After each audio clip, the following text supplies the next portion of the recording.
Let me now take you to India. Come with me to India, to New Delhi, and I'll help you understand what a negative yielding economy is like. And I'm going to talk about four most important sectors of the economy in India. Now, imagine that you are in New Delhi and you have a surplus at the end of the year. Okay, so where would you invest your money? Let's look at one sector at a time. Property market. Indian property market gives you a rental yield of less than 2%. Less than 2%.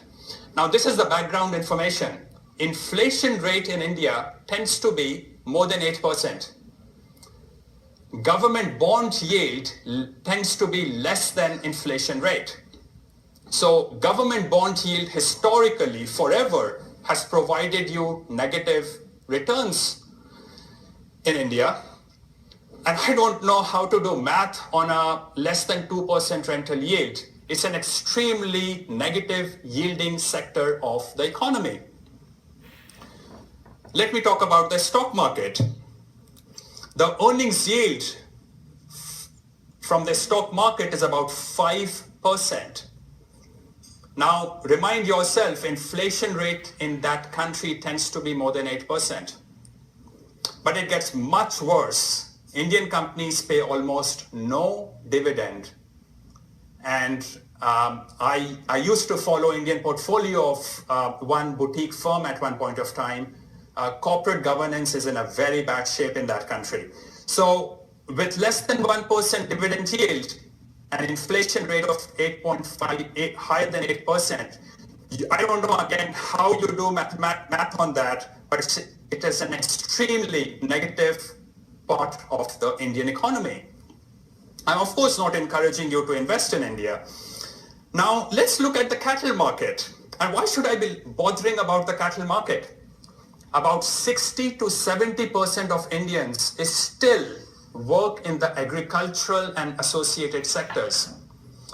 Cattle market provides me some numbers to get a glimpse of the rural agricultural sector of India.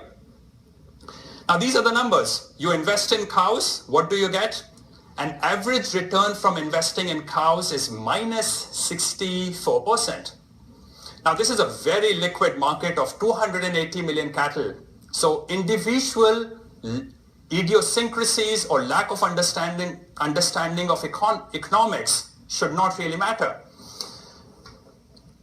The return from owning buffaloes is minus 39%.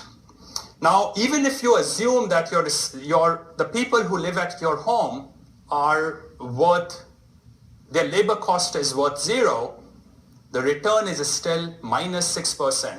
That is the return from pretty much that gives you a glimpse of the returns from investing in the rural agricultural sector of India.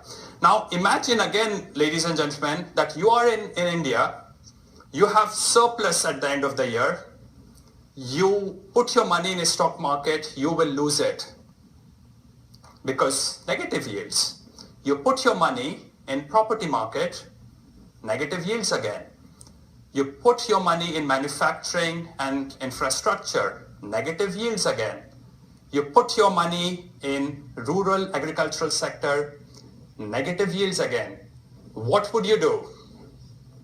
Ladies and gentlemen, this is the reason why Indians buy gold, because they have no other place to keep their surplus.